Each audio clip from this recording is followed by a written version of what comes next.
Olá, estamos chegando com o programa que leva até você as iniciativas empreendedoras, resultados e prospecções das companhias listadas no mercado. Bom, e no BMC Business de hoje, nós vamos bater um papo com a Daniela Guanabara, diretora de Estratégia e RI da Aliança Sonae, a maior administradora de shopping centers do Brasil. E eu separei aqui alguns dos números da empresa, olha só. São 39 shoppings com 7 mil lojas, 18 bilhões de reais em vendas totais em 2019, 35 milhões de pessoas circulando todos os meses e 5 milhões de carros nos estacionamentos. Com a retomada da economia e também reabertura dos shoppings, o lucro da Aliança Sonae no segundo trimestre cresceu quase 60%. Os outros indicadores também tiveram resultado positivo, mesmo considerando que os shoppings funcionaram por 79% do horário regular entre abril e julho. Vamos falar sobre os desafios para a empresa e para o setor daqui para frente, entender os números da companhia e as perspectivas aí para os próximos meses, conhecendo melhor a Aliança Sonae a partir de agora.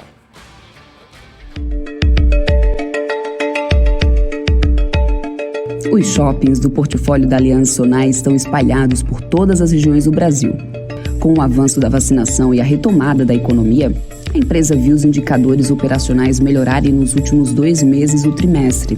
A taxa de ocupação, por exemplo, bateu 95,4% e as vendas totais estão próximas do nível pré-pandemia. Atingiram 92% nos meses de maio a junho, comparando com o mesmo período de 2019. A companhia tem uma cultura corporativa focada na combinação de alta performance para lojistas e investidores e relevância para os consumidores. As lojas de cada empreendimento são estrategicamente organizadas para atender perfis específicos, considerando comportamentos, regiões e culturas. A Aliança Sonae surgiu da fusão entre a Aliança Shopping Centers e a Sonae Sierra Brasil em 2019. A nova empresa atua desde o planejamento e desenvolvimento do projeto até o gerenciamento da estrutura, gestão financeira, comercial, jurídica e operacional dos shopping centers.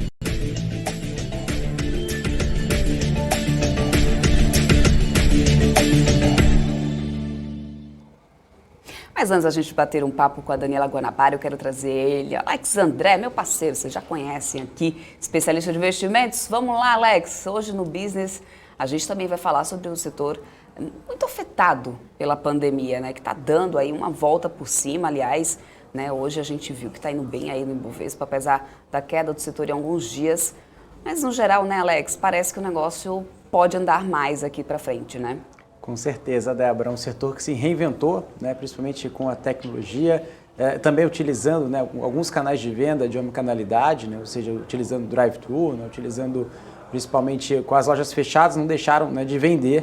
Então, os shoppings aí que tiveram, né, apesar desse resultado ruim no ano passado, mas como você disse, né, ou seja, a companhia vem se reinventando, vem melhorando os seus indicadores operacionais e tem esperanças, né, com o aumento, né, da aceleração da vacinação aqui no Brasil, melhoria, né, do cenário como um todo, né, macroeconômico brasileiro. Então, isso a gente deve abordar, né, claramente também, claro, né, com a confiança do consumidor, né, uma demanda reprimida no varejo.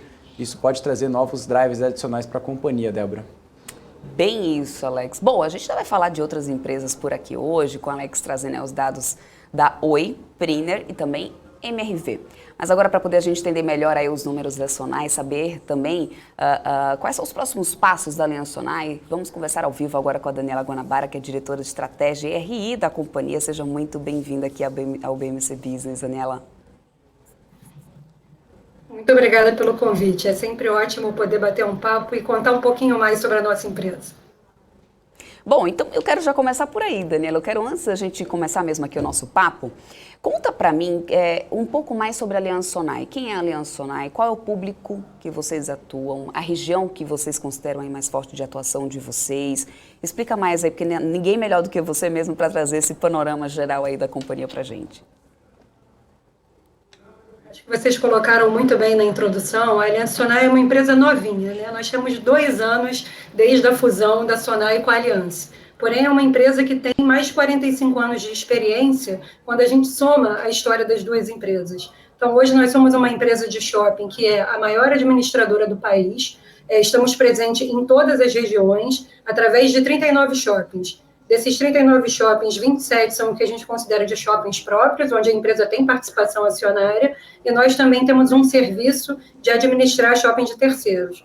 com isso, a gente tem uma proposta de valor que é muito boa, tanto para o consumidor quanto para o varejista. Se você está pensando em fazer uma expansão, em ter presença no Brasil inteiro, nós temos shoppings no Brasil inteiro, espalhados entre todas as classes sociais. A gente atende tanto a classe mais alta como a classe B no Brasil inteiro.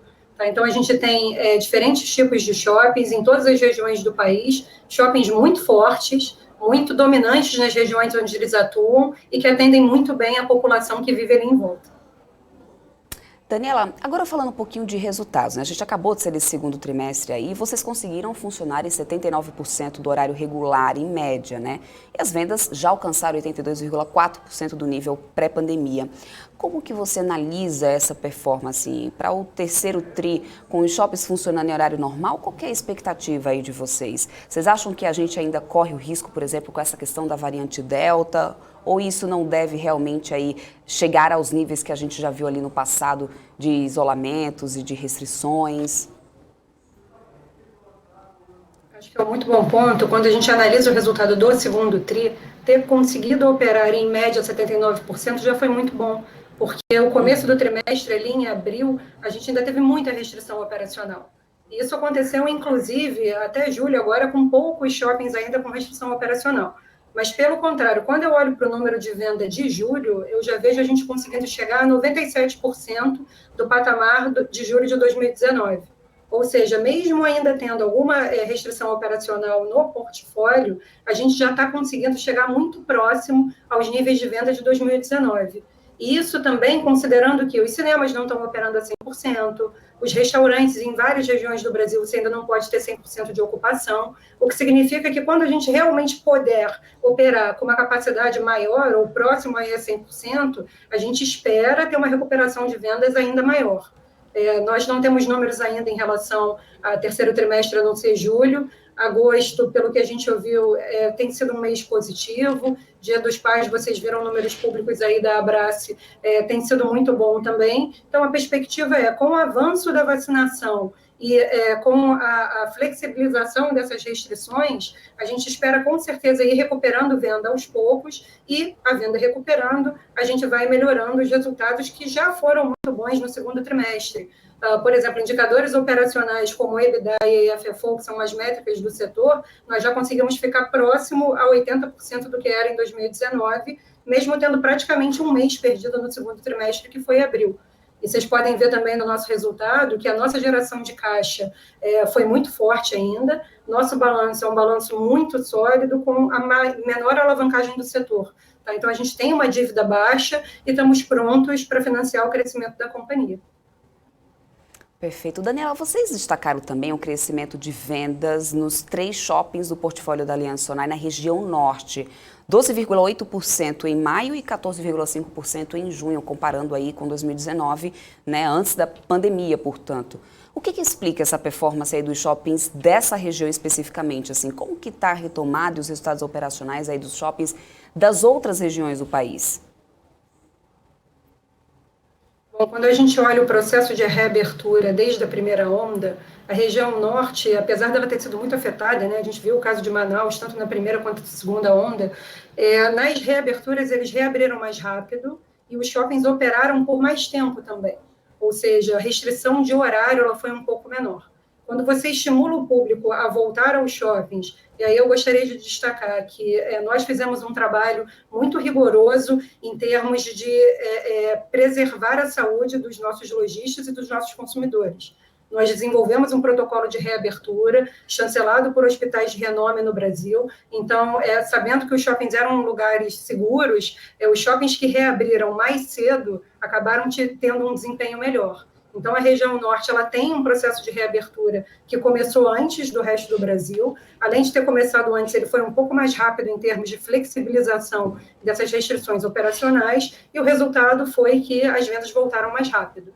E isso é conhecido no setor de shopping, né? Quanto mais fluxo de visitantes você tem, geralmente maior a sua venda.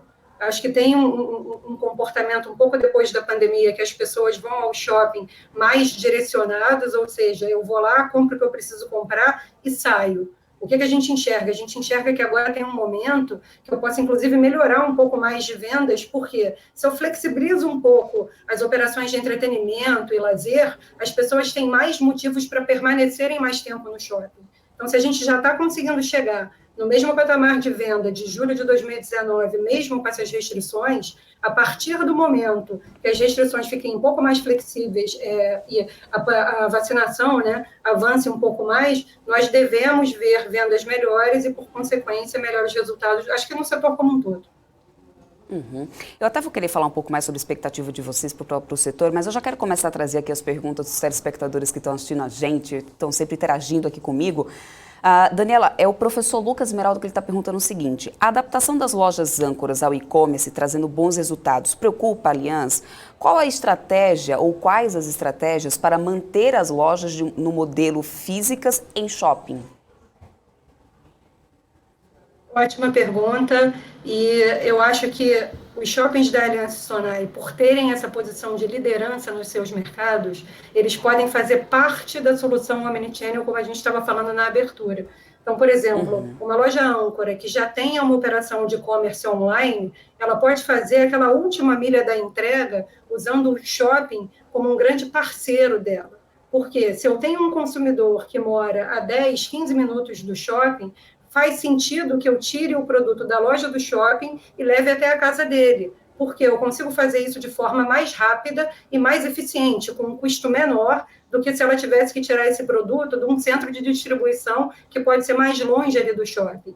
Então, quando a gente pega a escala que eu tenho no shopping com todas as lojas do shopping, eu consigo negociar custos de logísticas pelo guarda-chuva do shopping melhor do que das lojas isoladas e usando essa localização privilegiada que o shopping tem, fazer essa omnicanalidade em parceria com o varejo. Porque a jornada do consumidor hoje, ela tem diferentes formatos. Eu posso estar na minha casa, começar a comprar online e pedir para pegar no shopping. E você ir buscar um produto no shopping, ele, no nosso caso, ele é muito conveniente para o consumidor, porque ele já vai ao shopping de toda maneira. Ele já vai à academia, ele vai almoçar com um amigo, então ele aproveita e pega, né, aquele produto que ele fez na compra online. Ou se ele está no shopping e não quer carregar aquele monte de sacola, ele pode fazer a compra e pedir para entregar na casa dele que está ali do lado. Então, eu acho que o futuro, tanto do varejo quanto dos shoppings, e aí os shoppings bem posicionados e dominantes, como são os shoppings do nosso portfólio, está nessa omnicanalidade. Tá? Em você ser parceiro do lojista e usar o que a gente está chamando hoje de phygital. É o melhor do mundo físico com o melhor do mundo digital. Os shoppings, eles já são marketplaces físicos, ou seja, já é um lugar onde eu tenho o encontro do consumidor com o lojista. Nada mais natural do que a gente adicionar a camada digital a um trabalho, uma prestação de serviço que a gente já faz tão bem hoje em dia. Então, na sua opinião, um não anula o outro, né? Aí eu entro num gancho, na verdade, da próxima pergunta que tinha aqui, que era do Roberto Silva, que vai mais ou menos nesse mesmo viés, Daniela, que ele fala o seguinte: pergunta para a Daniela como ela vê a crescente nas compras online e se você tem alguma preocupação de como vão performar os shoppings no pós-pandemia, realmente, assim, quando tudo tiver realmente aí passado, se realmente vai ficar esse hábito somente do consumo digital, se isso não deve impactar de alguma maneira. Enfim, acho que vai no viés aí do que você já está falando, né? Esse ponto é super interessante também, e como nós temos as duas soluções, eu consigo enxergar como é que uma funciona e a outra também, né? Então, por exemplo, no Parque Dom Pedro, que é o maior shopping de Campinas e o maior shopping do nosso portfólio, nós já temos o shopping digital, que é o marketplace do Parque Dom Pedro. E quando o shopping estava fechado, nós sentimos um aumento de vendas, tanto pelo marketplace como pelo canal que a gente oferece do compra online. Quando você entra no site do shopping e fala direto com o lojista.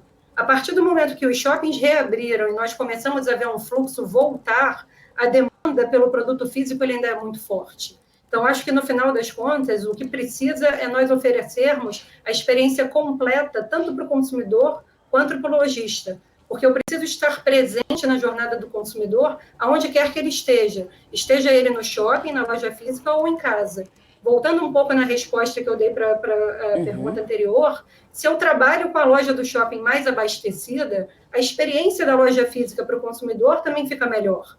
E se essa loja está mais abastecida, ela pode atender ao canal do e-commerce para aquela região de melhor forma também. Porque eu tenho todos os produtos dentro da loja, em todas as cores, em todos os números. Então, existe uma convergência de interesses. Eu acho que esses canais, eles não são concorrentes, eles são complementares. E se o shopping realmente tem esse papel de ser importante na vida do dia a dia dos brasileiros em geral, se ele está estrategicamente localizado numa região de alta densidade, ele faz parte da solução daquela região. E nós queremos dar a experiência cada vez mais completa para o nosso consumidor, mantendo a parceria que nós sempre tivemos com os varejistas. Então, a gente acredita que tem um produto de valor agregado que ajuda tanto ao varejo quanto ao consumidor e, claro, favorece a esses shoppings com posição dominante que a gente tem no portfólio.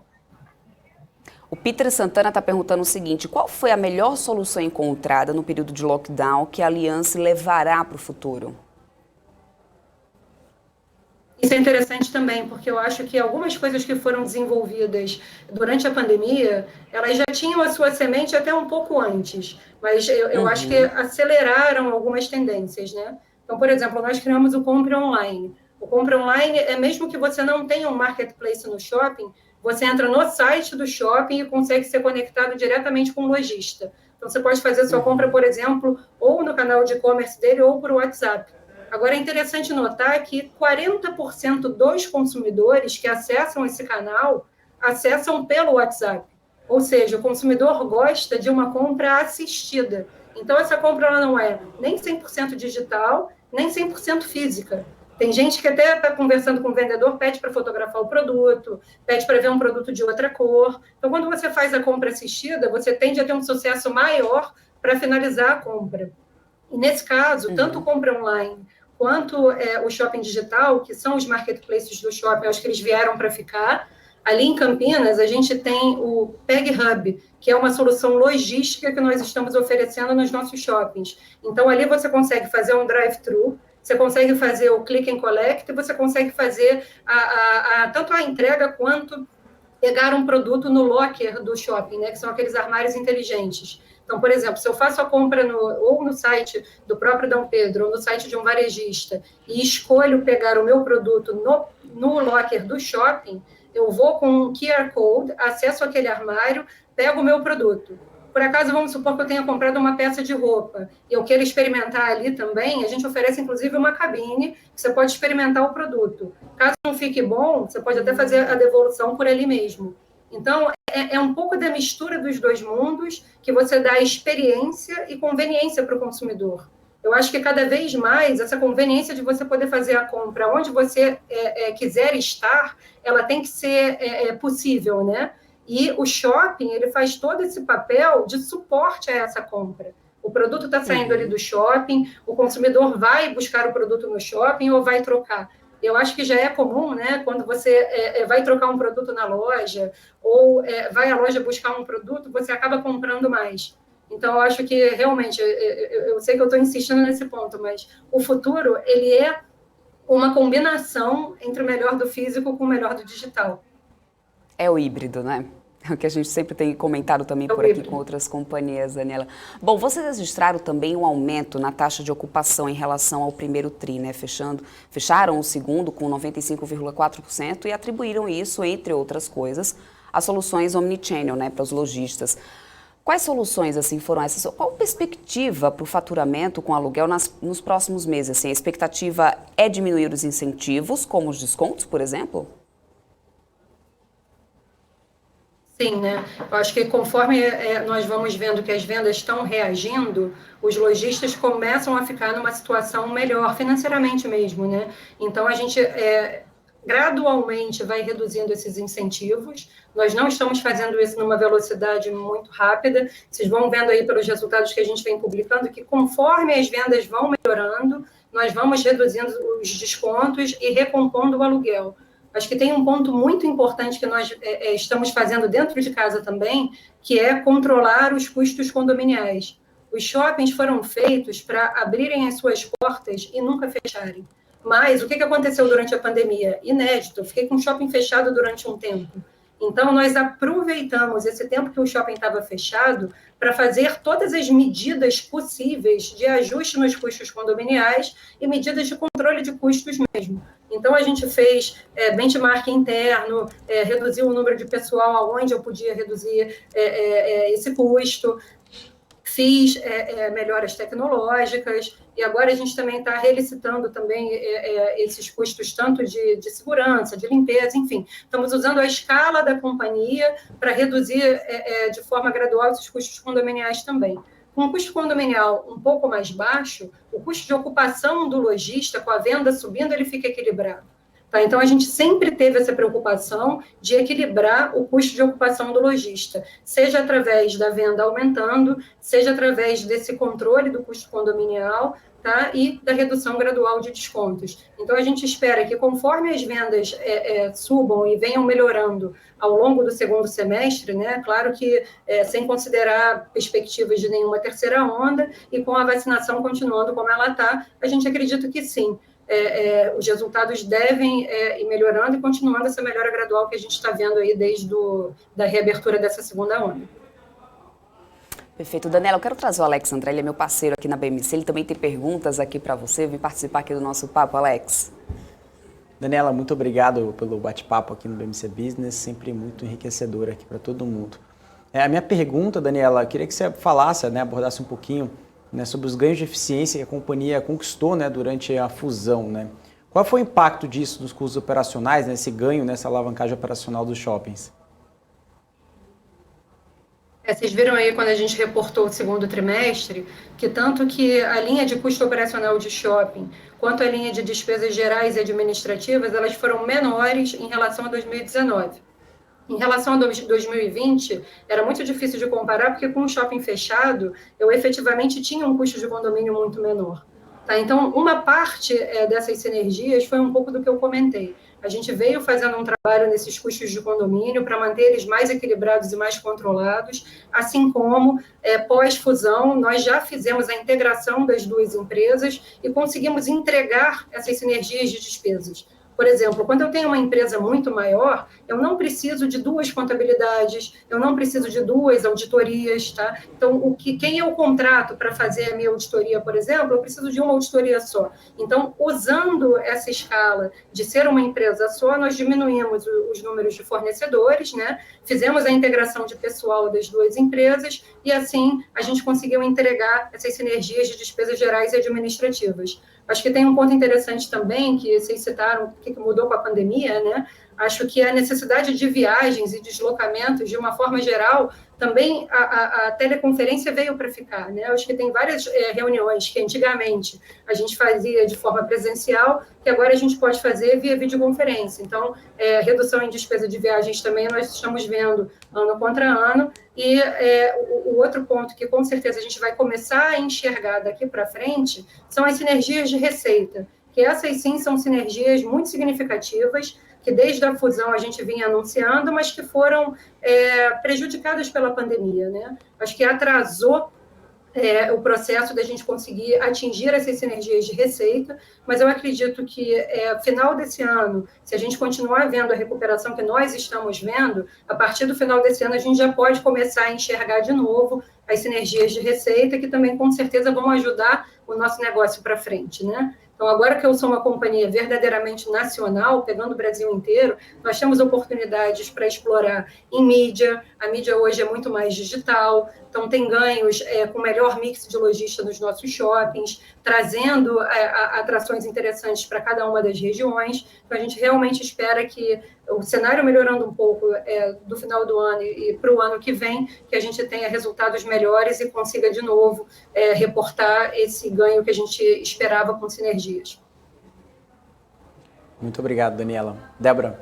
Obrigada, Alex. Daniela, a gente também tem visto que a pressão inflacionária no país segue forte, né? E o remédio para isso são os aumentos aí nas taxas de juros, que vão seguir, claro, aí nos próximos meses. A gente já viu isso aí pelo Compol, já adiantando isso, né? De que forma esse cenário econômico assim impacta na operação de vocês? Agora, no segundo trimestre, as despesas financeiras e a receita da Aliança Sonae já refletiram essa situação, né? Qual que é a expectativa para os próximos meses? O Os contratos de aluguel, de forma geral, eles são reajustados todo ano pela inflação. E nós vimos que o IGPM foi um índice que cresceu muito, o IPCA, por outro lado, cresceu também, mas nem tanto. O que foi feito é que a maioria dos contratos eles foram reajustados e nós estamos trabalhando com descontos em alguns onde o reajuste tinha sido muito alto. Então, a gente espera que conforme a economia vá melhorando e as vendas forem melhorando, sem que isso impacte de forma muito significativa o custo de ocupação dos lojistas, a gente consegue equilibrar essa balança e ir melhorando o aluguel ao longo do tempo.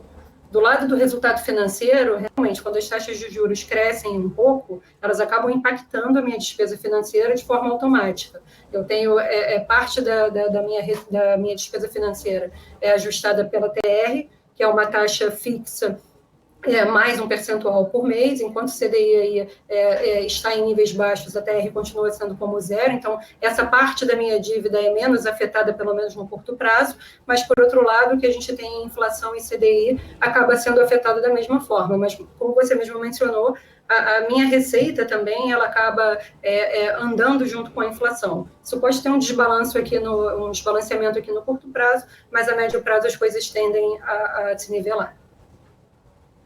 Perfeito. Bom, a gente viu aí no começo do programa, né, que nos shoppings do portfólio da Aliança Sonae são 7.000 lojas e a gente também sabe que tem um movimento constante aí de renovação dessas lojas nos shoppings, né? Qual tem sido essa tendência das recém-inauguradas, assim? Como que tem sido essa procura por lojas criadas no universo digital e se elas buscam presença aí física em pontos estratégicos? Esse é um ótimo ponto também, que a gente vê essa tendência do digital buscando loja física muito forte fora do Brasil, né? Acho que o mercado americano já vem fazendo isso há muito tempo e agora a gente começa a perceber essa mesma tendência aqui. Então, mesmo no nosso portfólio, a gente já tem algumas lojas que nasceram no mundo digital, que a gente chama de nativas digitais, que estão procurando presença no mercado físico. Porque existem custos importantes quando você tem uma loja 100% digital que você consegue mitigar ou amenizar quando você tem essa presença física. Então, por exemplo, o custo de aquisição de cliente, para que você tenha um reconhecimento de marca no 100% digital, hoje está cada vez mais caro. Quando você tem uma loja num shopping, que ela é novidade, as pessoas não conhecem a sua marca, estão andando ali no corredor do shopping e olham a marca, você começa a criar uma identificação com aquela marca. Se você proporciona uma experiência de loja diferenciada, o consumidor começa a criar uma lealdade e ele aumenta muito a propensão a comprar naquela loja. Um outro lado que ajuda muito a digital, quando ela tem presença física, é a questão da logística, e principalmente a logística reversa. Quando você tem a oportunidade de trocar um produto que você recebeu no online na loja, o custo para o lojista fica muito menor. Tá? Então, isso funciona muito bem, porque para o consumidor é conveniente ele ir até a loja do shopping para trocar. Então, de novo, é aquela sinergia que a gente tem entre o lojista que está nesse nosso shopping muito bem localizado, o consumidor e o negócio de shopping. Então, acaba que todos se beneficiam. Acho um ponto importante, e que várias vezes eu recebo essa pergunta também, em relação a uma mudança muito radical no mix de lojas, né? O mix nos shoppings, ele muda, mas ele muda de forma muito gradual ao longo do tempo. Nós temos 7.000 lojas. No ano que eu faço uma comercialização muito forte, a gente chega a 900 lojas. Então, assim, mesmo que eu tenha uma comercialização muito forte ao longo do ano, a mudança no total do mix, ela é gradual, ela vai devagar. O que a gente percebeu foram tendências, né? Que eu acho que não é novidade, mas, assim, artigos do lar foi um segmento que cresceu muito durante a pandemia, vestuário, que estava um pouco mais desaquecido durante a pandemia, agora a gente percebeu que no segundo TRI começou a recuperar de forma mais forte.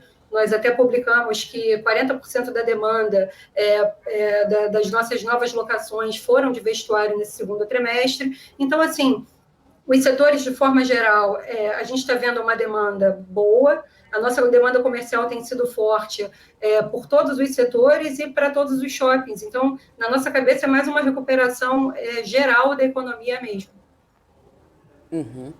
Agora, a gente falou das lojas online para a física, né? Agora, e o movimento contrário? As grandes varejistas, né, que começaram nas lojas físicas e agora se destacam no comércio online, elas continuam procurando lojas ou está diminuindo essa presença física com o aumento dessas vendas pela internet? Qual que é a perspectiva para os shoppings nesse período pós-pandemia, que o e-commerce está crescendo tanto, né? Assim, você explicou um pouco dessa questão da preocupação de vocês do pós-pandemia, mas e essas lojas, assim, como que está a procura delas? Eu acho que algumas dessas lojas que foram super bem no físico e hoje têm um digital muito forte, elas continuam buscando presença física.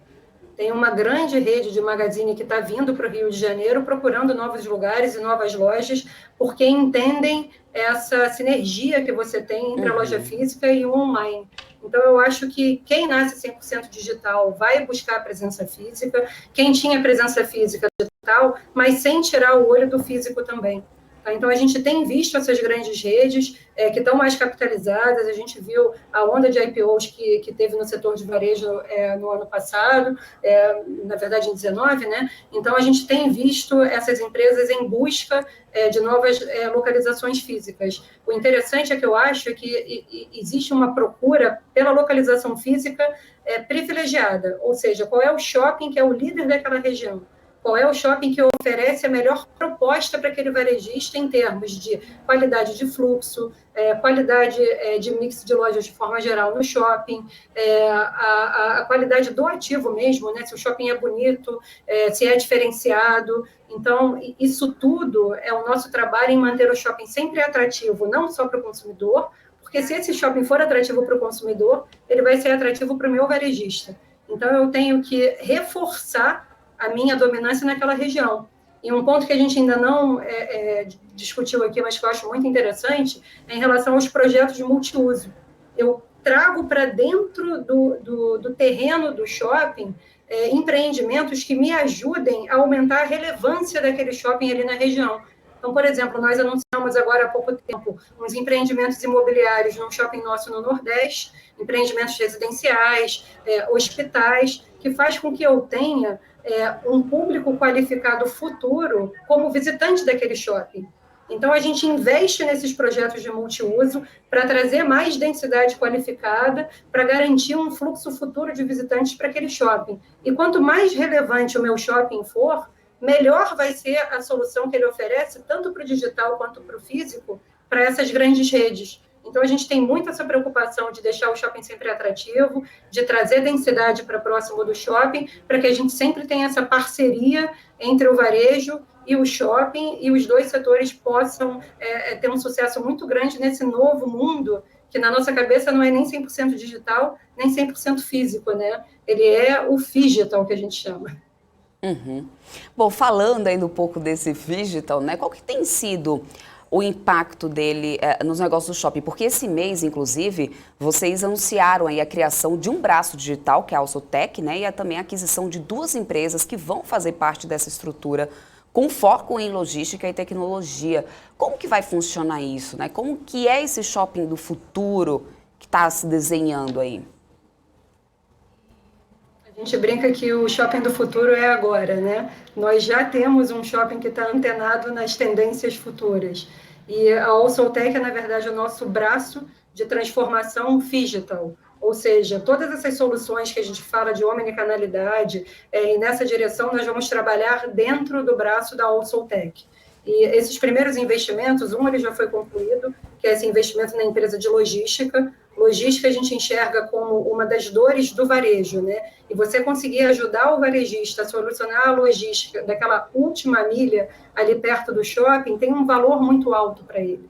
Ou seja, a gente consegue ter a solução mais eficiente. Eu entrego mais rápido e mais barato naquela região ali ao redor do shopping e consigo com que a percepção do cliente, da eficiência do varejista também aumente. Tá? Então, esse investimento na empresa de logística, ele tem esse objetivo de facilitar e entregar um produto de valor agregado para o varejista que queira usar a logística conosco. E como eu expliquei antes, quando a gente negocia o custo da logística para o guarda-chuva do shopping inteiro, ele acaba ficando muito mais diluído do que se aquele varejista específico contratasse o frete para levar um produto, um pacote pequeno, na casa de um cliente que mora ali perto no shopping. Se ele fizer a logística conosco, eu consigo agregar vários pacotes pequenos e roteirizar de forma mais otimizada quem é que vai ser o motoboy que vai entregar ali do lado. Ao invés de ele sair com um pacote só, ele acaba saindo com 3, 4 pacotes e faz com que essa entrega seja muito mais eficiente. A outra empresa, nós ainda não finalizamos o investimento, ele está nos últimos passos para ser finalizado, mas é uma empresa de tecnologia também e que vai nos ajudar a trabalhar melhor o nosso marketplace, o nosso shopping digital.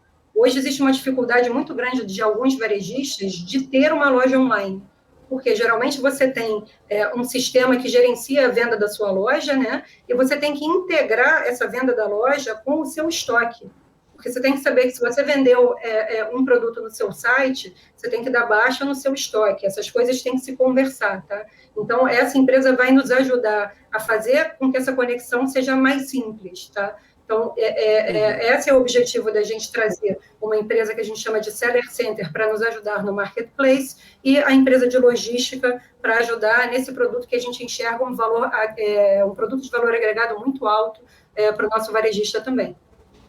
Aproveitando que a gente está falando de mais investimentos aí da companhia, né, em tecnologia e logística, o Peter Santana está trazendo a seguinte pergunta. Daniela, pensando em digital e presencial, existem projetos de compra online com o uso de realidade aumentada?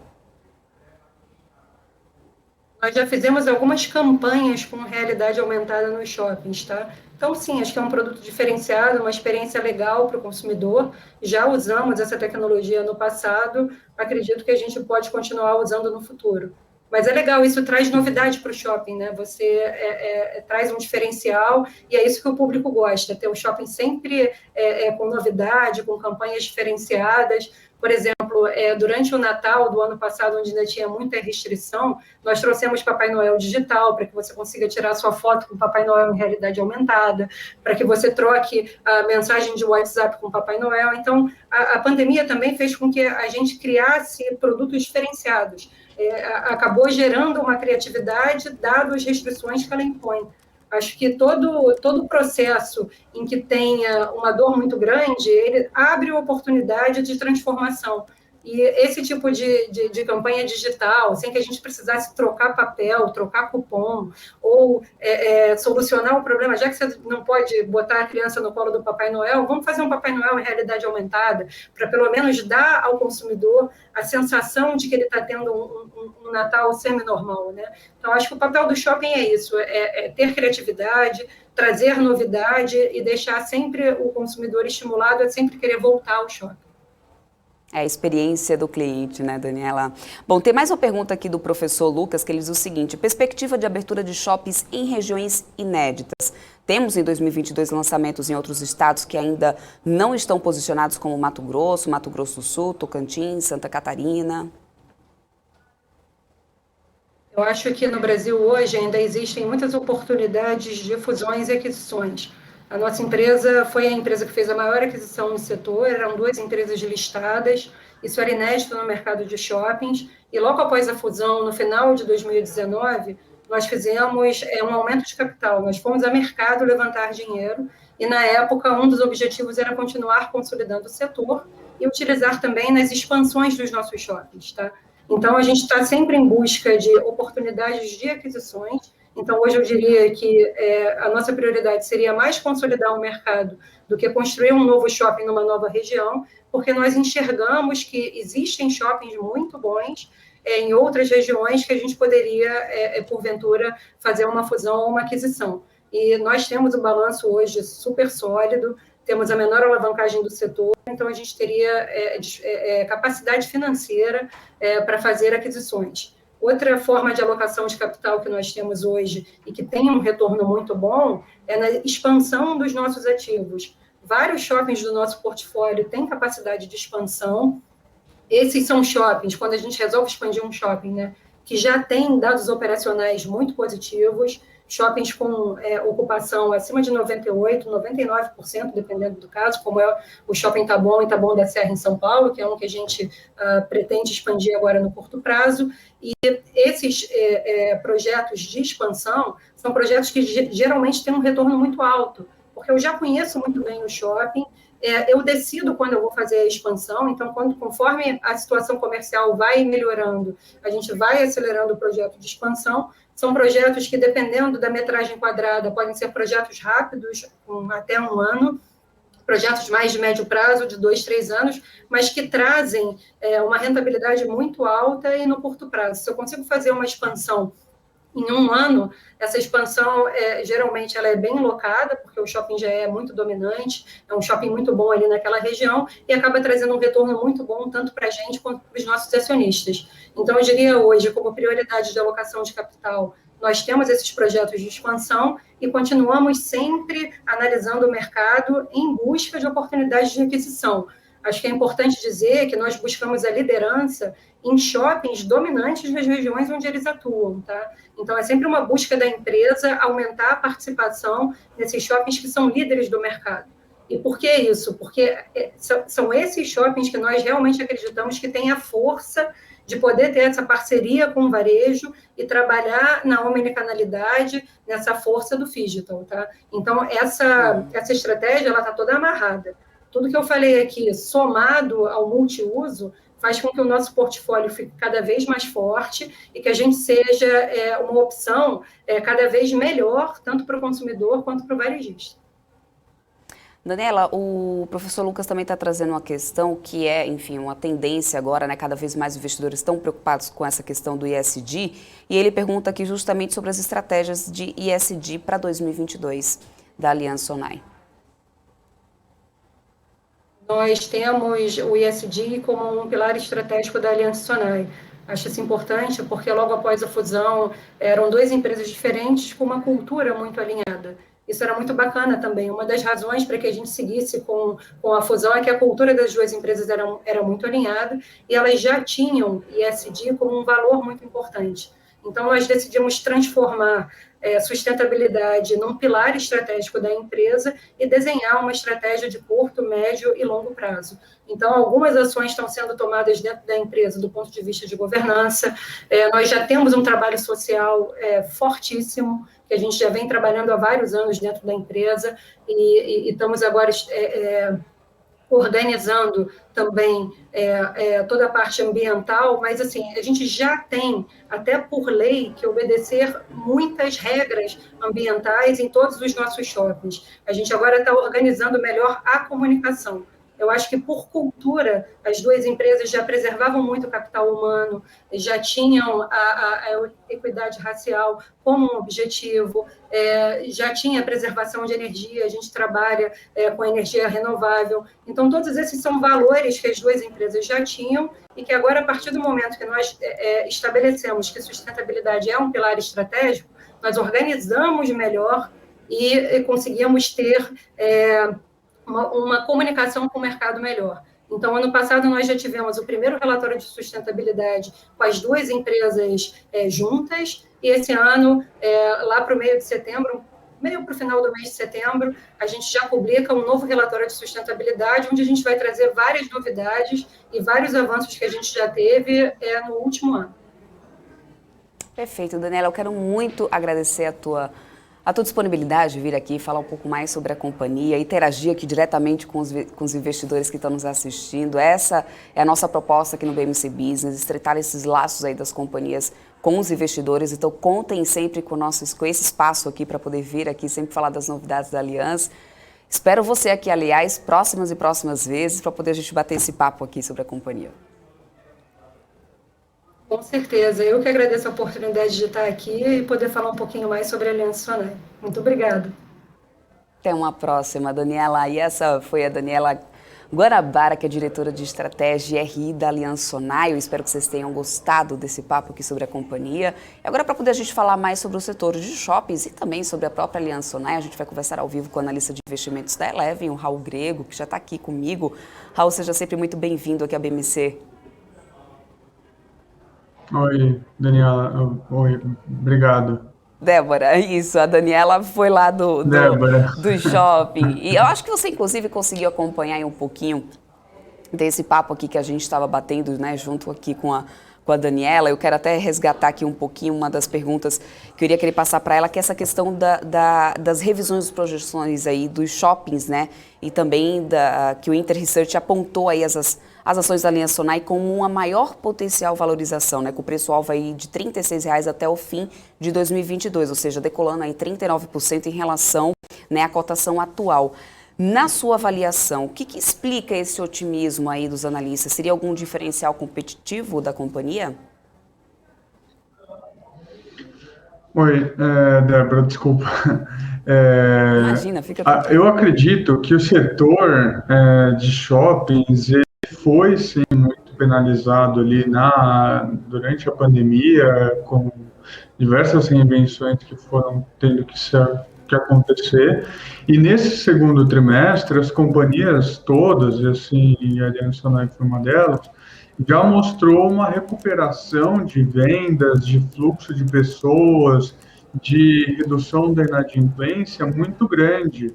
E o fluxo de pessoas e vendas já muito próximo do que foi em 2019, no ano que a gente não teve pandemia, ali, principalmente nos meses de maio e junho.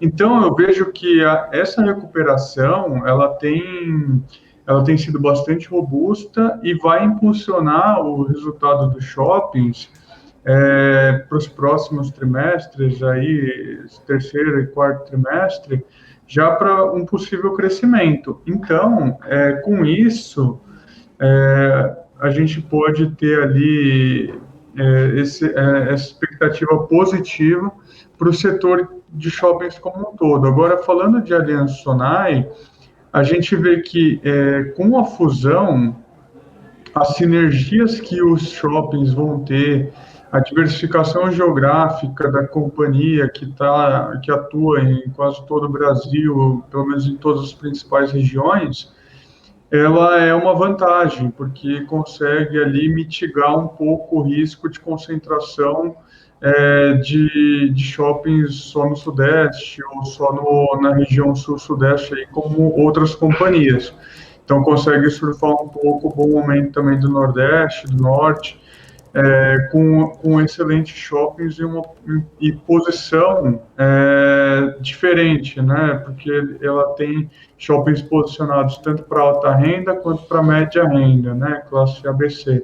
Então, eu acho que esse fator aqui de mitigador de riscos e de diversificação faz com que a Aliança Sonae seja uma das companhias aí que tem uma maior potencial valorização. A gente aqui também na Eleven tem a Aliança Sonae como a top pick para o setor, já com um preço-alvo aí também de 37. Então, eu vejo que tem bastante potencial valorização. A companhia ela é uma das principais aí que atua no setor e pode ganhar muito com essa sinergia.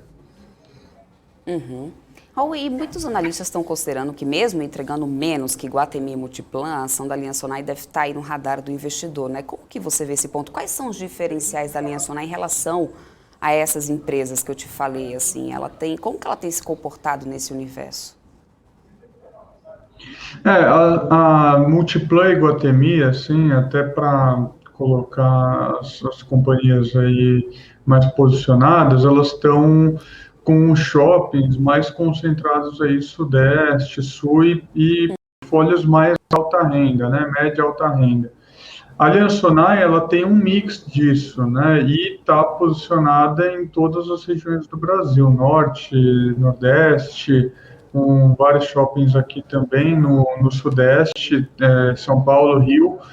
Então, com essa diversificação, ela pode ter uma entrega de maiores resultados aqui nos próximos trimestres, até porque a companhia fez essa recente fusão aqui da Aliança com a Sonae Sierra Brasil, em 2019, né? Então, todo esse conjunto de fatores pode fazer com que a companhia aumente aí a sua distribuição de resultados, né? entrega de resultados. É que aconteceu a pandemia no meio do caminho, né? Entre a fusão e ela conseguir entregar todas as sinergias.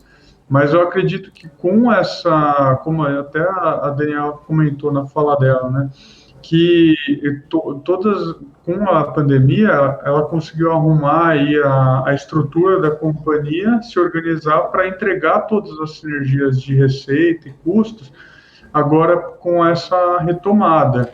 Então, eu acredito que pode ser, esse é um dos grandes diferenciais, além do que a Aliança Sonai é a companhia mais desalavancada aí do setor, tá? Então, com essa baixa alavancagem, ela pode trazer um pouco de endividamento para fazer outras aquisições ou para fazer melhorias nos shoppings, para fazer algumas expansões, que tem alguns dos shoppings da companhia que já estão com 100% de ocupação ou muito próximo disso.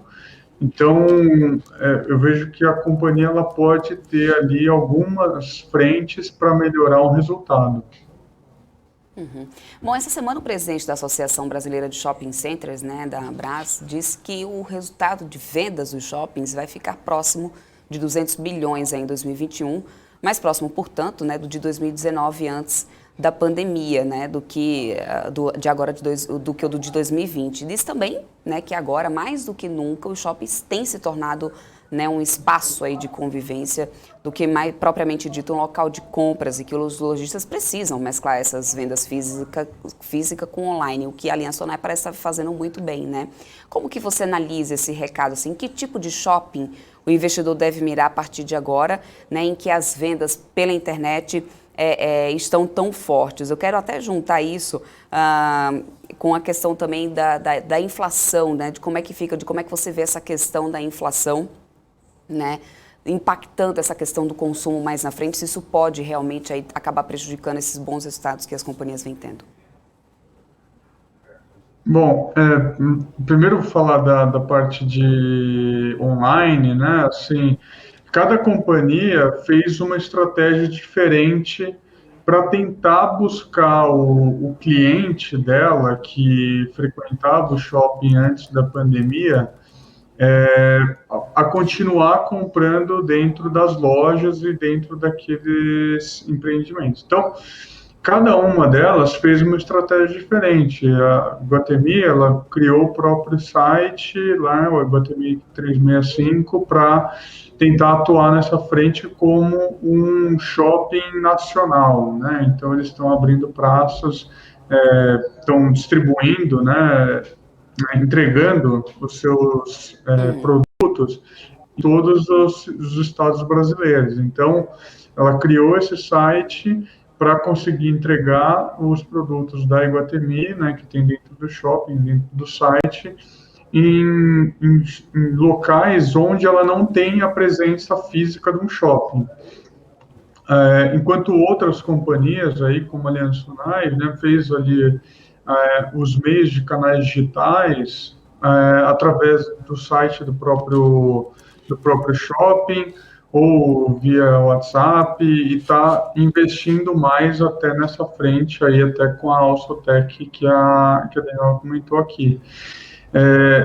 O online, eu acredito que, independente do momento, agora ou daqui 2 anos, 3 anos, ele vai ser um percentual muito pequeno do que é o varejo físico, ou não só o varejo, mas o entretenimento que o shopping traz para o consumidor.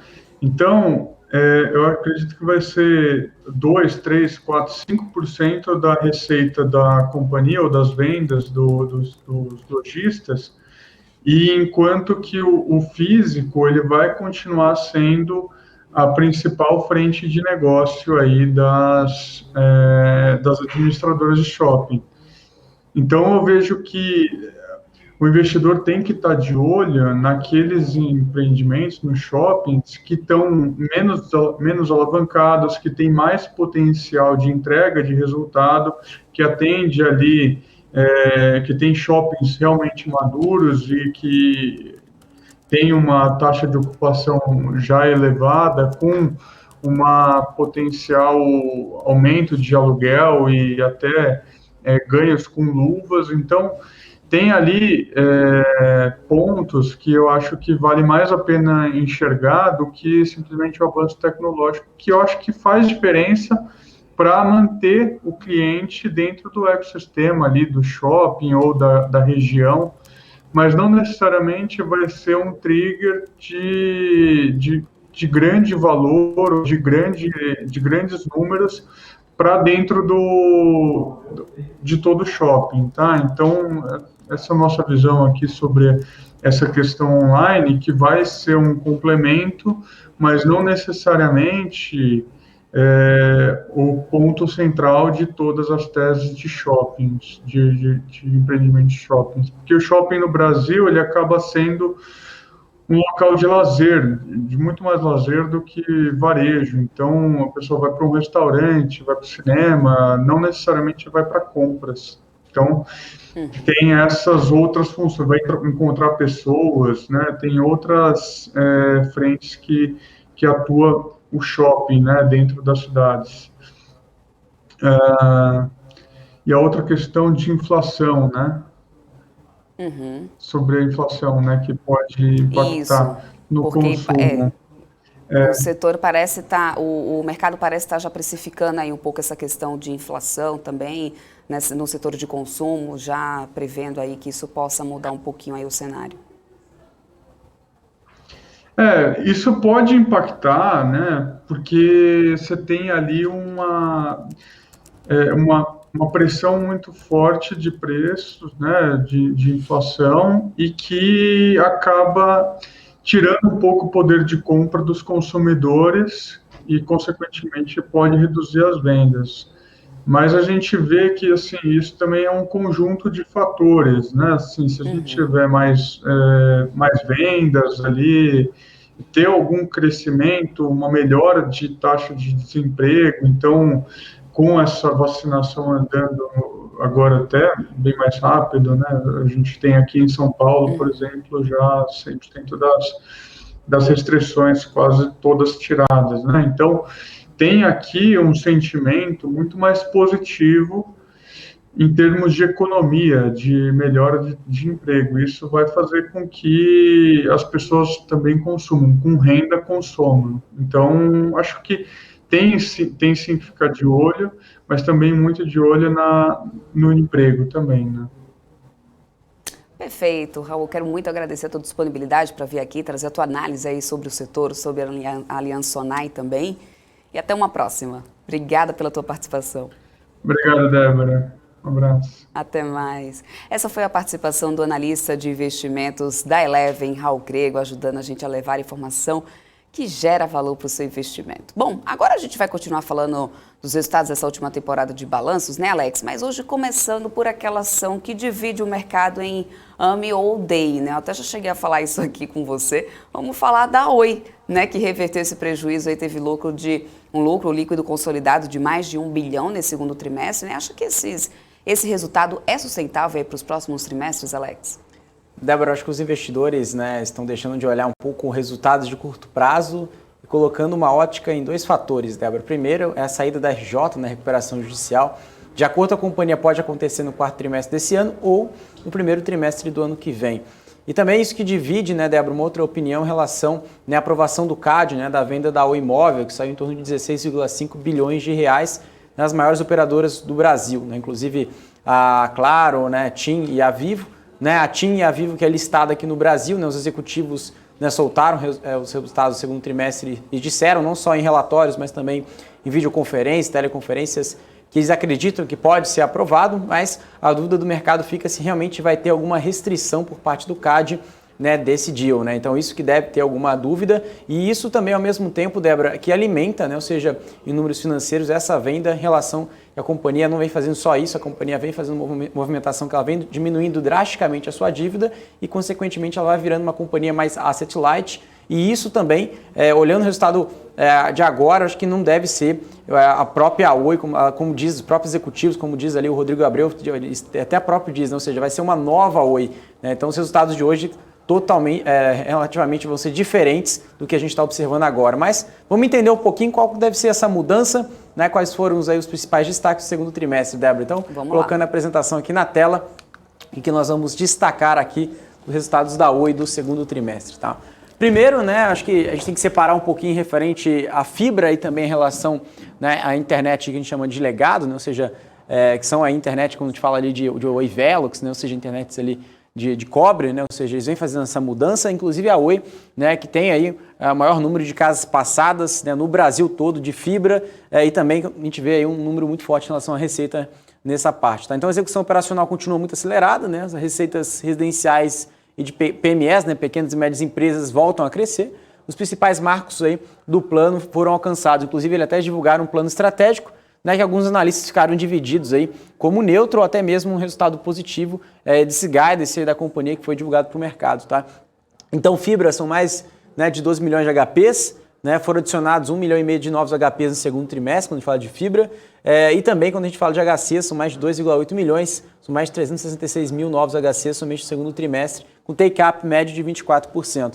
Uma receita de 3,5%, né, crescendo ali em relação ao segmento residencial, receita de fibra crescendo mais do que a queda no legado, ou seja, isso que a gente consegue observar. Então, as pessoas que moram, né, principalmente ali, que tem a internet da fibra da Oi, que anteriormente tinha a internet antiga ali, que não é a internet de fibra, né, que era de cobre ali, que era passada, então eles tiveram, né, a maior retenção de fibra do que realmente contratação do legado, né, como eles próprios dizem, ou seja, de internet com a tecnologia menos avançada. Inclusive, a gente vê aqui um crescimento de PMS, que traz uma retomada econômica, ou seja, todo novo business, né, que nasce, ou seja, uma loja, né, inclusive até mesmo você trabalhando em casa, por exemplo, fazendo um site na internet, enfim, fazendo qualquer tipo, né, de movimentação, você precisa de internet, né, tanto em casa quanto no escritório, numa loja. Então tem uma contratação da internet da Oi ou dos seus concorrentes. Mas falando da Oi, pequenas e médias empresas tiveram um crescimento de quase 3% dessas receitas, tá? E aí, referente ao crescimento anual, foi bem flat, tá? Foi um crescimento de 0,1%. A fibra também suportou esse crescimento no segmento. EBITDA, a gente está falando de 1 bi, né? 1,3 bilhões de reais de EBITDA, menos 13%, né, comparado ano contra ano, mas ganhando 13% comparado trimestre contra trimestre, tá? A margem EBITDA de 29,3%. Referente à Infraco, né, todo mundo fala em relação a esse deal, teve a confirmação da proposta, né, no segundo TRI, né, em relação à confirmação da proposta da UPI, unidade produtiva da Infraco, e também foi pago ali 2 bilhões, né, da British, da Móvel, e um bond ali também, emissão do bond de 4,5 bilhões de reais. Tá? Inclusive também tiveram a assinatura do termo de arbitragem com a Anatel, né, da marca ali e tal. Passando para o próximo slide, o que nós temos para falar? Novo recorde de casas passados, como eu disse, né, anteriormente, inclusive até no slide anterior que falou sobre isso. Em relação ao forte crescimento do ARPU, né, ou seja, mantendo os ritmos nas casas conectadas, e também desempenho da linha, né, com todas as métricas do plano. Então, ou seja, a gente consegue observar que o ARPU da fibra vem crescendo, né, ou seja, os clientes cada vez mais vêm contratando uma internet de mais alta qualidade e velocidade.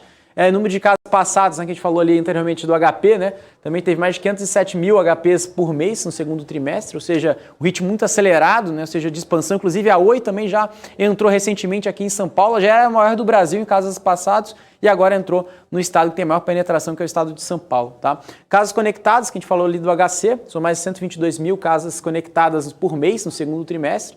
O upselling, né, ou seja, tem sido aí um importante impulsionador do aumento da ARPU. São 9,6% da base de clientes que tiveram velocidades ali em torno ali de 400 Mbps e 16% das adições líquidas foram em torno de 400 Mbps. Ou seja, o que isso traz de uma leitura, né, de um cross-sell muito importante? O cliente que já é um cliente Oi, que já é cliente já faz um tempo, ele aumenta a velocidade da sua internet e um cliente que ainda não é, ou seja, que está virando cliente da Oi, ele já entra querendo aí uma internet de mais alta qualidade, ou seja, tem tanto conversão do seu cliente próprio ali, que já tem tanto legado, ou um cliente fibra mesmo, mas uma velocidade menor, ele quer aumentar, principalmente nesse momento da pandemia, que as pessoas ficaram em casa, inclusive, por exemplo, uma família trabalhando em casa, né, são 3, 4, 2 pessoas trabalhando dentro de casa, necessita uma velocidade maior de internet, né, inclusive tem diversos argumentos, né, que podem ser utilizados, como streaming, jogos online, tudo isso demanda uma internet também de mais alta qualidade, com as pessoas ficando com uma permanência maior com esse isolamento social, mesmo com essa flexibilização, né, a rotina também muda de certa forma, né, inclusive algumas pessoas morando no interior, enfim, reduzem bastante, até mesmo como a gente traz aqui um comentário em relação a receita crescente de fibra, né, a gente está falando aqui uma receita de fibra anualizada, né, cresceu do segundo trimestre de 2020, que era 268 milhões de reais, a gente está falando do B2B com residencial. O B2B tem a menor parte, tá? Mas o residencial vem crescendo muito, tá? A gente está falando de 2,5 bilhões de reais, tá? 2,75 bilhões, tá? Um crescimento de 2,6 vezes, tá? Comparado ali com o ano passado, tá? Então, ou seja, a gente está falando de um crescimento anualizado, né? Que ultrapassou um pouco mais de quase 3 bilhões, né? 2 bilhões e 750 milhões, e um crescimento trimestral crescendo ali mais de 2,6 vezes. A gente comentou um pouquinho, né, como você trouxe, né, uma mudança interna da Oi em relação a casas passadas, mudança de contratação de internet de mais alta qualidade, casas conectadas, né, casas passadas, e agora a gente vai falar do resultado da Oi Soluções, né, que ficou estável de uma forma sequencial, aí, fechado por grande contrato, com a maior conteúdo de TI para períodos futuros, e receita das PMEs que voltam também a crescer. Então a gente vê a receita de PME, né, crescendo ali em torno de 2,6% comparado ao primeiro trimestre. As ofertas foram aí marketing digital, vendas online, segurança, Oi Expert e soluções verticais focadas nesse segmento. Então trouxe aí também um aumento de penetração de fibra, como eu disse, né, ou seja, que aumentou ali a participação da receita. O B2B da Oi também teve um crescimento de receita de TI, né, contribuiu aí para a Oi Soluções. A medida, no segundo trimestre do ano passado, teve uma queda de mais de 13%, mas a companhia ainda observa um crescimento ao longo dos próximos meses. Em relação à guidance, né, eles falam aí que a receita de Oi Soluções estável, né, 2,6 bilhões de reais, e também uma receita de TI possivelmente crescente, aí, sua participação para 40% em 2024. Tá? E também a receita de segurança de soluções, né, eles observam aí um crescimento entre 14% e 9%, e o serviço aí tem grandes perspectivas de crescimento acelerado, com um projeto fechado em julho de 2021 com a Secretaria de Segurança Pública do Estado da Bahia. Então a companhia também vem buscando novos parceiros em todo o Brasil, tá? Com essa infraestrutura, né, que a Oi possui de uma forma muito robusta. Quando a gente fala aqui de receitas core, né, da nova Oi, essa é aqui a leitura, né, ou seja, não da Oi de hoje, né, ou seja, a Oi que vai se tornar, né, daqui para frente. Eles começam aí com a virada, baseada numa sólida performance da fibra residencial, crescendo após 7 anos de declínio, apesar do impacto do legado do B2B, né? Ou seja, o legado que a gente fala é uma receita que a companhia estava tendo aí de uma forma anterior, que agora muda um novo perfil, né, de receita com novos produtos com maior tecnologia, né? Então, receita consolidada nessa nova Oi, né, ela vem crescendo aí quase flat, ali 0,1% comparado com o trimestre passado. Na parte descontinuada também vem caindo, né? Ou seja, a parte residencial a gente observa um resultado bem flat, no B2B também, mas eles observam uma oportunidade de receita. Ou seja, aqui eles colocam nessa tabela que tem uma grande oportunidade de crescimento além da conectividade, né? Ou seja, a gente consegue observar que na base trimestral, né, de outros negócios, inclusive da Oi Soluções, a gente consegue observar um aumento de 2 dígitos, né, de quase 12%. Tá? Então, ou seja, isso que deve se tornar também uma forma muito relevante. Na parte de investimentos, a gente vê aqui o OPEX, né, permaneceu estável, economias em todas as áreas, compensando aí os custos ajustados pela inflação e maior atividade comercial. Recuperação sequencial também tiveram aqui da margem EBITDA, né, então a gente consegue observar tanto o EBITDA de rotina e também a parte que compõe o OPEX, né, ou seja, a gente consegue ver manutenção de planta, serviços terceiros, o próprio PDD, as contingências, pessoal, impostos, né, marketing, aluguel e seguros. E contabilizando todos esses números, a gente chega aqui no número mais de 3 bilhões de reais. Tá? Ou seja, a gente teve um aumento de atividades comerciais e venda para o Dia das Mães, reajuste da inflação, né, que foi o GPM, que realmente impactou muito forte, né, nos contratos de aluguéis dos postes, novos custos de aluguel de torres, né, e data centers, decorrência de vendas desses ativos. Tá? Então, esses foram os principais destaques do período. Lembrando também, claro, que o EBITDA de rotina, né, cresceu mais de 12,6% comparado com o primeiro TRI, e quando a gente compara ali, né, o segundo com o primeiro trimestre, teve uma queda de 13%, mas a companhia já olhando para frente, já recuperando esses indicadores do ano passado. Tá? Programa de redução drástica dos custos, né? A gente fala aqui de redução drástica, né? 2.0, né? Que é drástica de custos, que eles colocam em DCO 2.0, mapeou mais de 1 bilhão em redução de OPEX, né? Em preparação para uma companhia mais leve em 2022. Para quem analisa, para quem acompanha e investe em telecom, sabe, né, que essas companhias necessitam de muito investimento, muito capital empregado, tanto na base de aluguéis, né, ou seja, da sua rede móvel, né, ou seja, em toda a sua base de infraestrutura de fibra, e isso necessita de um capital muito empregado, ou seja, novas tecnologias necessitam de muito capital, a manutenção desses ativos. Então, eles ficando de uma forma mais asset light, né, principalmente com essa relação da Infraco, venda de ativos da móvel, ela vem reduzindo drasticamente a sua dívida e fazendo esse raio-x do que realmente pode ser expurgado, né, ou seja, do seu OPEX no dia a dia. Eles chegaram ali, né, mapear um pouco mais de 1 bilhão de reais. Tá? Então, isso é uma redução anualizada de custos a mercado, né, 2021, para viabilizar a captura dessa economia, foi lançado esse programa, né? Então teve aceleração das iniciativas existentes, a redução de custo, entrega de novas oportunidades aí de savings, né? Construído o caminho da nova Oi, ou seja, a Oi que vai se tornar ali daqui para frente, já estão se planejando. Redesenho e fortalecimento da governança de gasto para reduzir o gasto e garantir uma captura de savings. E também readequação de áreas de suporte para adequação da nova Oi, né? E também a nova companhia Vital. Várias iniciativas já mapeadas em curso, tá? Que nós temos aqui. O que realmente, como que a companhia vai conseguir chegar nesse 1 bilhão de reais, né? Um pouco mais de 1 bilhão de reais.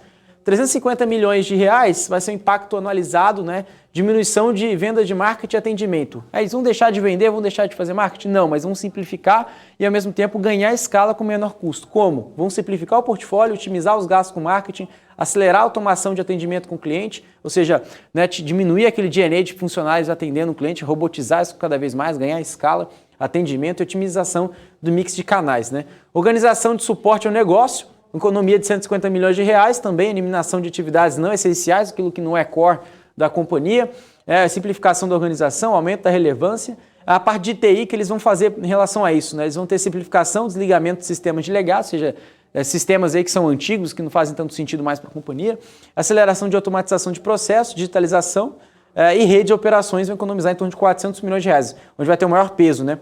Eles vão descomissionar as redes do cobre, né, que eu estava falando, que é aquela Oi Velo, que são as internets mais antigas, otimização de automação de operação, otimização e melhoria, né, no abastecimento estratégico. Então, total estimado 1,05 bilhões de reais, tá? Ou seja, somando tudo isso. Então, duas palavras para dizer tudo que eu falei aqui, né? Ou seja, simplificação, digitalização, né, e também tecnologia. Então, a partir desses três pilares, eles vão reduzir o seu OPEX e ficar cada vez mais leve, né? Bom, o que a gente tem para falar agora, né? Conclusão da iniciativa de financiamento para 2021, permite um investimento sustentável em fibra, né? Ou seja, eles precisam ainda crescer em fibra, estão crescendo de uma forma muito rápida no Brasil todo, durante o período de transição a ser concluído aí, né, com os cash-ins dos M&As estratégicos no quarto tri e primeiro trimestre. Tá? Então, colocando em números, programa de desinvestimentos, UPI da Torres, 1,1 bi, UPI da Móvel, falei, 15,8 bi, UPI da Infraco, 10,6 bi, e também tem o UPI também em andamento, o UPI da TV Co. Né? Então, a gente está falando de todos esses valores aqui, 27,8 bilhões, programa de desinvestimento, colocando dinheiro para dentro do bolso, né, diminuindo dívida. Refinanciamento, eles também estão colocando, né, ou seja, colocando dívida, captando dívida mais barata, alongando dívida consequentemente, pagando dívida cara e captando dívida mais barata e jogando para frente. Então, o empréstimo ponte da Oi Imóvel, 2 bilhões de reais, o bonde da Oi Imóvel, 4,5 e debêntures conversíveis de 2,5 bi, somando tudo isso dá mais de 10,5 bilhões de reais, com a sobra de crédito do PIS/COFINS, que totalizou um pouco mais de 1,5 bilhões. O CAPEX na parte de investimentos também está falando um crescimento de 8%, um pouco mais de 1,8 bi, a maior parte, 70% desse investimento está em fibra, móvel 11%, cobre 11%, B2B 8%, tá? Também DTH 1% aqui, tá? E também a gente vê o fluxo de caixa logo aqui em seguida.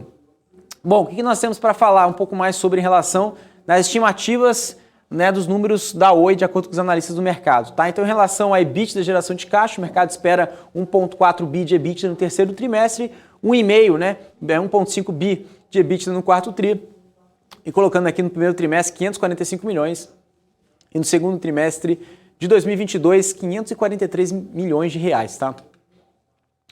Bom, agora em relação à recomendação dos principais analistas, nós temos aqui 3 analistas recomendando compra e dois analistas recomendando manter, lembrando aqui que o preço-alvo médio gira em torno de R$ 1,91, tá? Mas BTG Pactual colocando compra com R$ 2,30, Credit Suisse colocando neutro a 1,60, New Street Research colocando neutro a 1,83, também temos Bradesco BBI colocando Outperform compra a R$ 3,10, Débora. Então esses são os principais números e também, claro, né, os principais passos que essa nova Oi, né, pode aí acontecer e fazer, claro, nos próximos meses e trimestres. Débora. Vamos aguardar para ver então, né, Alex? Bom, mas vamos falar agora aí também do trimestre aí da Priner, né, do segundo trimestre da Priner, que veio aí movimentado com 6,2 milhões, né, no segundo tri. Se é que eu não estou enganada, se eu estou falando certinho, revertendo parcialmente o prejuízo de cerca de 17 milhões aí do segundo trimestre do ano passado. É isso mesmo, Alex?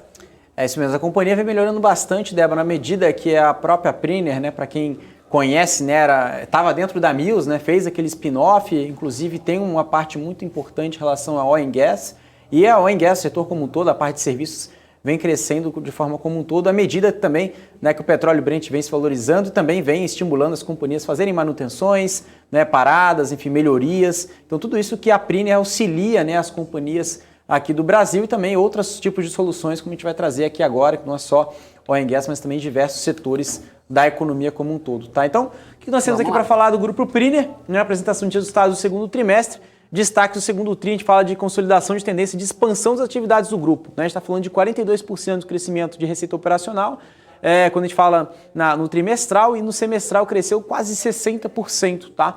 Retomada de importantes projetos do segmento offshore, né? A receita média trimestral saltou 105% em relação a 2020 e segue em tendência de alta, tá? Ou seja, de acordo com os executivos, de acordo com a companhia pode continuar crescendo no segmento offshore. Taxa de utilização de equipamento em patamar recorde de mais de 85%, ou seja, demanda altíssima, ou seja, capacidade instalada muito elevada, tá? Justificando aí a continuidade de programas de investimento. Ou seja, se está realmente, né, uma taxa de utilização muito forte, então eles precisam investir, né? Ou seja, precisa aumentar sua capacidade, né? E também traz a mais alta taxa de conversão de propostas desde 2013. Ou seja, não basta só enviar propostas, né? Eles precisam converter isso para contratos. Então, desde 2013, né, eles nunca tiveram maior taxa de conversão do momento, né? Mobilização para atendimento ao cliente Braskem, né, Bahia, São Paulo e Petrobras, segmento offshore, após um ano de interrupção, tá? Produtividade, receita líquida e lucro bruto per capita aumentaram 20% e 58% em relação tanto ao trimestre, né, quanto em relação do segundo trimestre de 2020, né? Então aumentaram mais de quase 500% referente ao segundo trimestre do ano passado, que realmente foi um resultado muito ruim. Por que o resultado veio ruim? Na medida que tiveram, né, poucas pessoas operando, né, tanto nas plantas, né, ou seja, tanto em relação ao offshore e onshore, ou seja, tiveram que reduzir o número de pessoal, em relação também a pessoas que tiveram, né, em relação à infecção ao coronavírus, tiveram que ser afastadas, claro, né, em relação de saúde, de forma muito clara, e também, né, as pessoas que tiveram que ficar embarcadas, né, ou seja, nas plataformas, tiveram que fazer, né, 14 dias, enfim, 10 dias, depende muito do tempo em relação à quarentena antes de embarcar. E esse tempo, né, a pessoa, né, o funcionário, ele não produz, ou seja, ele precisa ficar um tempo, claro, né, principalmente para preservar a saúde, mas também prejudica, né, a companhia, que diminui a produtividade e precisa até contratar mais pessoas para fazer essa utilização do seu pessoal nas plataformas e também nas plantas, né? Então isso traz também, com a melhoria da vacinação, uma taxa muito mais rápida, né, de giro de pessoal, enfim, produtividade. Então isso vem melhorando ao longo do tempo, tá? Quais são os business da Priner, né? Então a gente sempre separa aqui,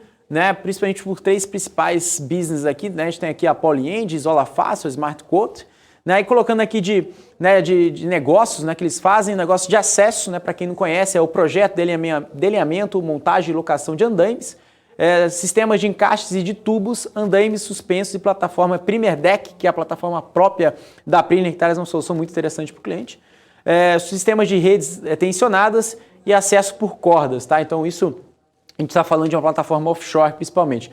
Pintura industrial, né, como Autoblast, né, máquina de jato seca autopropelida e também preparação de superfície mecânica jato e hidrojato, tá? Ou seja, uma pintura especial, né, ou seja, feita aí para as principais indústrias do país, tá?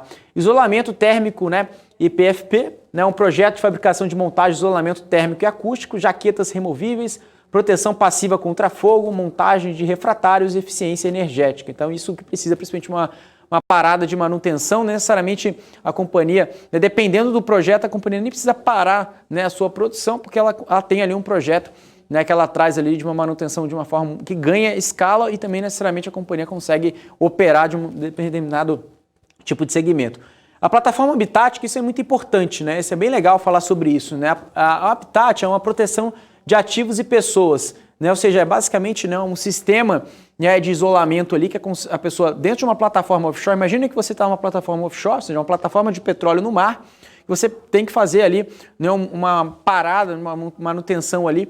Se você não tivesse essa plataforma da Habitat, né, o Habitat é basicamente um isolamento, e dentro desse isolamento, né, possui um sistema de climatização safe cool, né, ou seja, um sistema de climatização para quem está dentro desse ambiente, né, para justamente ali trazer, né, uma melhor relação, né, de saúde para os seus funcionários. E dentro desse ambiente, né, da Habitat, ele consegue fazer principalmente solda, faísca, enfim, fogo dentro desse ambiente. Se não tivesse essa plataforma da Habitat, esse isolamento, a companhia, né, teria que parar a produção na plataforma offshore para justamente executar esse tipo de serviço, porque oferece um risco para os seus funcionários. Então, com essa plataforma offshore, nessa plataforma Habitat dentro do offshore, eles não precisam necessariamente parar a produção, porque tem ali, né, um sistema que protege, né, os seus funcionários e também a produção, e ganha escala e ganha eficiência para a companhia como um todo, tá?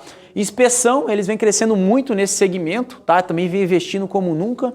É uma plataforma ali de serviço de inspeção e controle de qualidade de produtos industriais e técnicas de ensaio não destrutivos e também na parte de soldagem, tá? Bom, falei bastante em relação ao que a Priner faz, para quem não conhece, agora eu vou falar de destaques financeiros, né? Receita líquida de 111 milhões, crescimento de 131% em relação ao mesmo período do ano anterior. Recuperação clássica, né, em V, constituindo o quarto trimestre consecutivo, a apresentar sólida recuperação após o início da pandemia do coronavírus. Lucro bruto de 21,5 milhões e margem bruta de 19%. Um CAPEX de 4,7 milhões, a fim de atender a crescente demanda pelos serviços, ou seja, à medida que o serviço tem uma demanda maior, eles precisam investir mais. Novos contratos celebrados no segundo TRI totalizaram um pouco mais de 219 milhões, o que equivale a 182% da receita bruta do período, e encerraram o trimestre com 325 vagas em aberto, com previsão de preenchimento ao longo do terceiro trimestre, ou seja, contratando muita gente à medida que vem fechando muito contrato, convertendo muito contrato desde 2013, né? Como eu trouxe ali no primeiro slide, nunca converteram tanta proposta assim, então precisam de gente, né? Então abriram muita vaga e vão aí trazer um CAPEX cada vez mais crescente, uma geração de caixa e, consequentemente, um lucro líquido maior, né?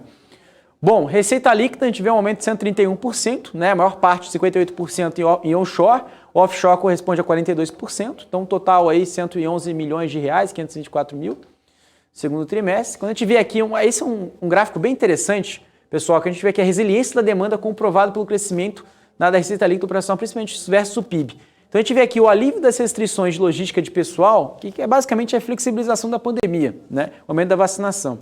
A gente consegue entender que a companhia ela consegue crescer, né, muito além, né, do que o próprio PIB do país, né? O PIB é uma proxy, né, muito importante, né, para esse crescimento. Então a mudança estrutural da velocidade de atividades a partir do alívio das restrições de mobilidade, né, a partir de maio e também do mês de abril.